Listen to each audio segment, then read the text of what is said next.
Welcome back, everybody. Today I want to talk about the social media aspect in the pricing and possible reprints because of the English Weiss Schwarz restriction list update. Reason I'm doing that is because people are plenty talking about this on the player side. I want to focus on other things. Weiss Schwarz did a fairly nice job when I looked at this. This dropped early Saturday morning. As you can see here, we got this beautiful graphic of Sword Art Online. That time I got reincarnated as a slime and the 7 deadly sins. I don't know if you heard that, but I just got cats and one just did something. I have no idea what just happened back there. So we'll see after this video is over. And lastly, down below, we have Mushoku Tensei. The cool part about what they did here was they added this intern coup note, which basically tells you why they made these changes to the restriction list, whether they restricted it or unrestricted it. There wasn't any explanation on why Kaguya and Data Live are still on here, but the rest is here that you could see and read.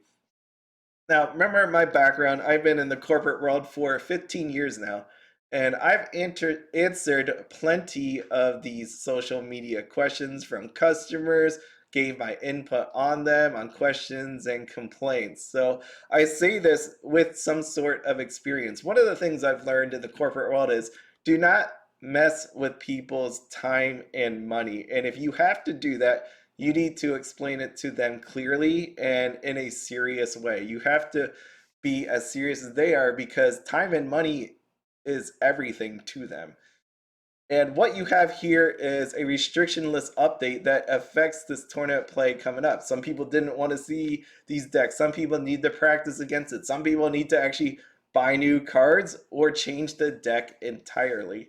Now, because of that, I've seen on social media with Weiss Schwarz, and this is plenty okay to do that, is to joke around with people, right? Have fun. That's what it's all about. And we've seen that on these conferences, right? Preview to new sets. I am sure that is fairly okay to do. But when you're dealing with people's time and money, they want you to be serious about it. And I'm not saying that your thoughts down below aren't serious because it sounds like they definitely were, that you tried to think this through. But at the same time, there shouldn't be like a preview to the restriction list update happening. You shouldn't really be joking around with people. It just needs to drop onto the social medias, on your official webpage. Like, here it is. I wouldn't even put this intern kun note. I would put the note here, but I probably wouldn't write intern kun note. I would just be like reasons for the restriction or reason for to unrestrict. That's what I would actually do here. Just be serious about this whole situation that's going on. Again, I know it's not as fun to do it that way, but time and money totally matters to all these people. So when I take a look at this, you're going to see plenty of feedback by people. If you want to go out there on Twitter, if you want to go out onto Facebook, there's plenty of people on here voicing their opinions. And I know this hurt a little bit. So we got Nendows out here that's saying, love the article explaining choices and the stats they are based on. Keep doing these, please. I think that's fairly awesome, as I mentioned before.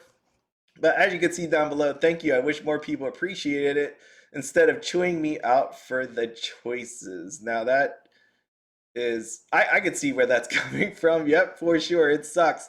But that's just one of the things, time and money. You're messing with it. You just got to be okay with what's about to happen.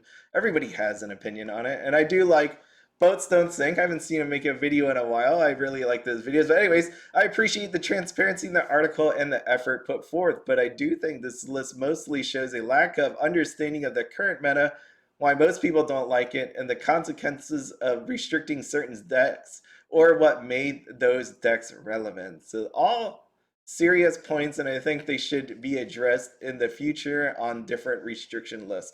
But maybe they can make a change, maybe they can't. I don't really know if it's too late for that. But on the pricing side, which is where I'm coming in from, I don't see a lot actually happening with it, right? So when you take a look at the restriction list, people are saying, Sword Art Online, you didn't hurt it enough. That time I got reincarnated as slime, didn't hurt it enough. The 7 deadly sins, yeah, okay, that's not so bad.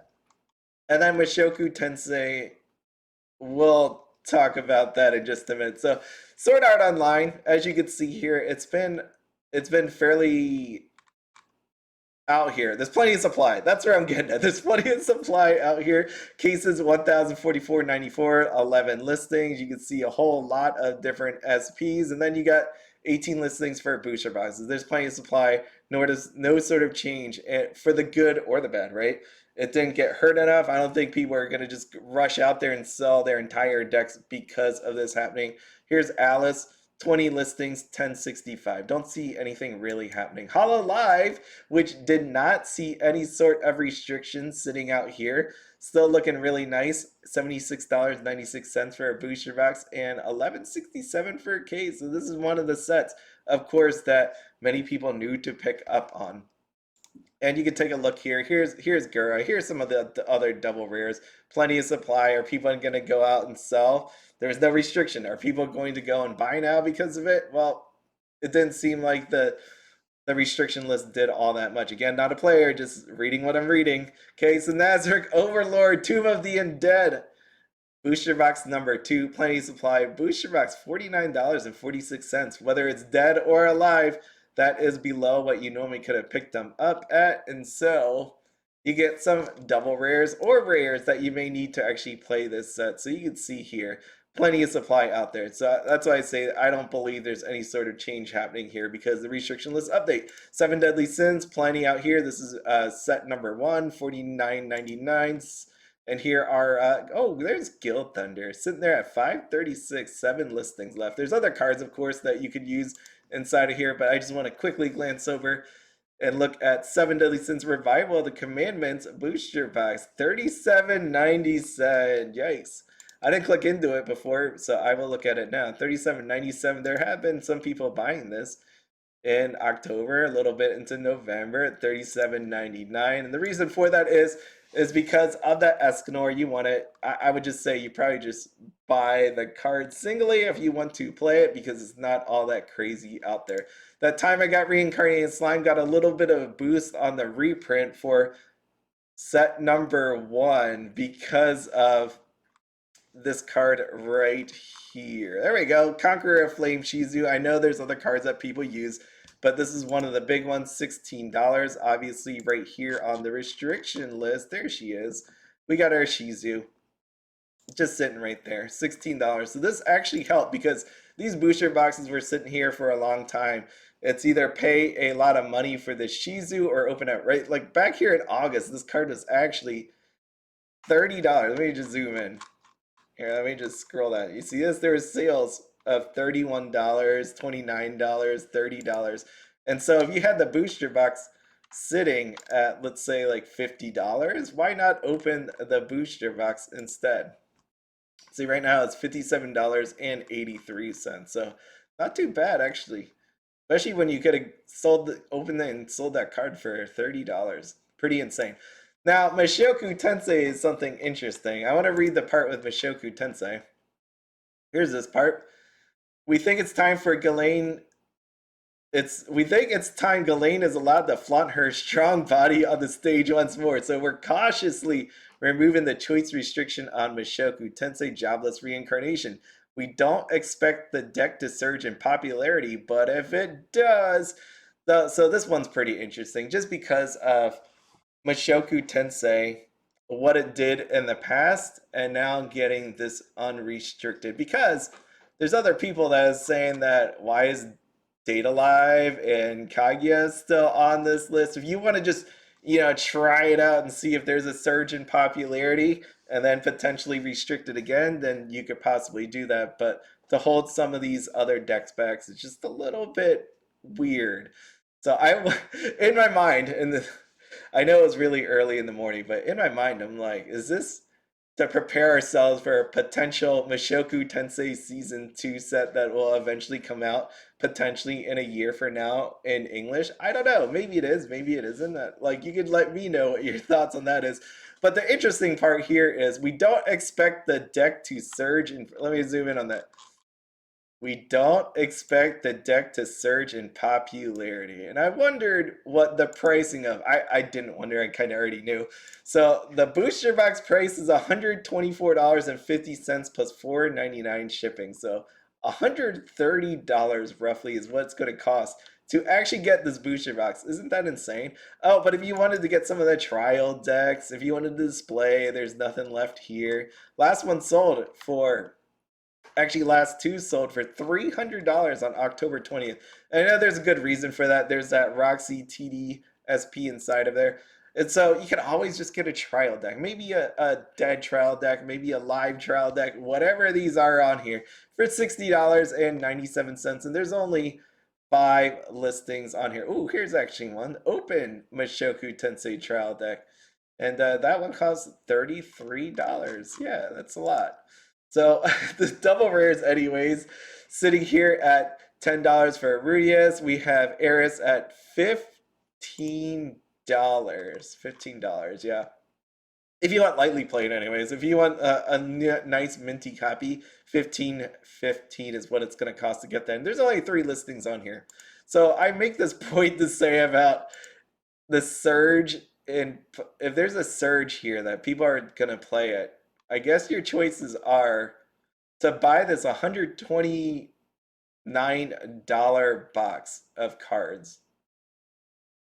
You could do that, I guess. Or maybe one day they'll reprint it. So if there is a season 2, we've talked about potentially in the past that they've been looking to reprint some of these sets. We saw that with Slime, right? We saw that with, I don't even want to say Kaguya. We had like Kaguya trial decks actually happen there. We had Attack on Titan that saw a reprint.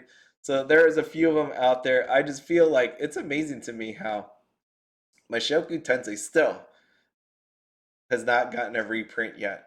And actually, while I'm on that reprint train, what happened with Azure Lane? As in, are they going to reprint? I know exactly what happened with Azure Lane. This is a set that if people didn't realize was going to be amazing, I'm not really sure what you've been paying attention to the last 2.5 years, because this is pretty much a slam dunk when it came to Weiss Schwarz releases, whether that meant short term, but definitely in the long term.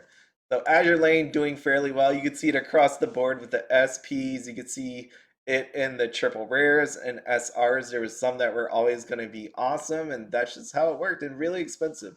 You can see that all right here. Yes, yes. You even have some that's actually sold out, which is pretty crazy at this point. And then lastly, on the topic of reprints, where's the Fujimi reprint? Seriously. Are we ever going to see that? I don't know. Probably never.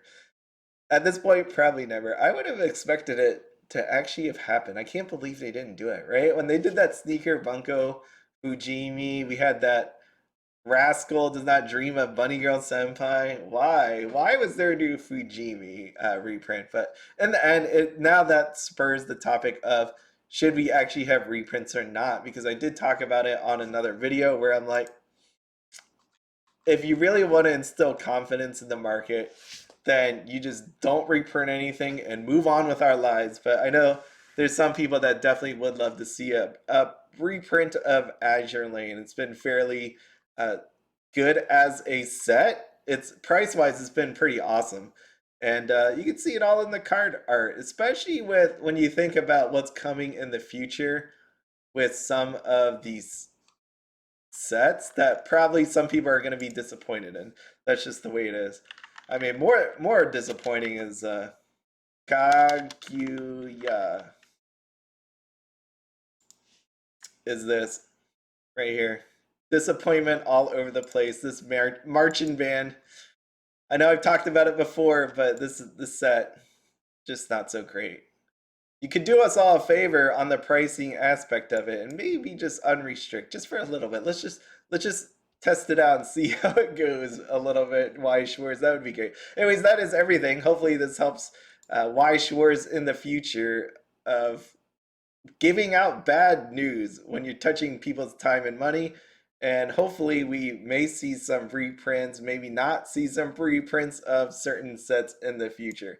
Anyways, if you need to reach me, here's my contact information. As always, have fun, be happy, don't spend anything outside your budget. Have a good one.